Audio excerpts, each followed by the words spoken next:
దావీదుకు అవసరమా?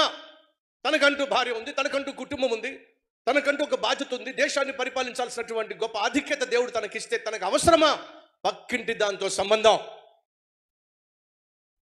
పిలిపించాడు. పిలిపిస్తే జరిగిందేమిటి? బత్షెబ పిలవడం ఆలస్యం, వచ్చేసింది. ఈరోజు మన మధ్య ఎవరైనా ఉన్నారా? వాడు పిలవడం ఆలస్యం, ముస్తాబై వెళ్ళిపోతాం. అది పిలవడం ఆలస్యం, ఎక్కడికి రమ్మంటే అక్కడికి వెళ్ళిపోతాం. హోటల్ బుక్ చేసేస్తాం, రిసార్ట్కు తీసుకెళ్ళిపోతాం. ఉన్నారా మన మధ్య అలాంటి వాళ్ళు? ఉంటే జాగ్రత్త పడ్డం మంచిదే. దావీదు పిలిచాడట, ముస్తాబై వచ్చేసిందట. ఎంతవరకు ఇది కరెక్ట్?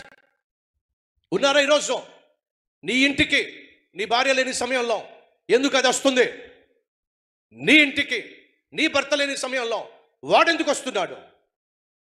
భర్తగా భార్యగా నీకంటూ కుటుంబం ఉన్నప్పుడు పరపురుషుడు నీ ఇంటికి ఎందుకు వస్తున్నాడు? పర స్త్రీ నీ రూమ్కి ఎందుకు వస్తుంది? పర స్త్రీ నీ ఇంటికి ఎందుకు వస్తుంది?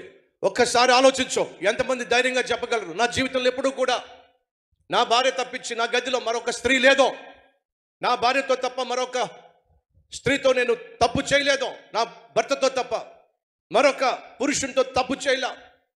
ఎప్పుడు కూడా నా భర్తతో తప్ప, నా భార్యతో తప్ప ఏకాంతంగా ఏ ఒక్క పరస్త్రీతో కానీ పరపురుషునితో కానీ గడపల. నా ఇంటికి పరస్త్రీని రానివ్వల, పరపురుషుని రానివ్వల. మనలో ఎంతమంది చెప్పగలరు? దావీదుకి అవసరమా పరాయి స్త్రీని తన ఇంటికి పిలిపించుకోవడం? ఈరోజు ప్రశ్నిస్తున్నాడు దేవుడు నిన్ను, నీకు అవసరమా? మీ ఆవిడి పుట్టింటికి వెళ్ళినప్పుడు నీ ఇంటికి నీ రూముకి ఎవరెవరు వస్తున్నారు?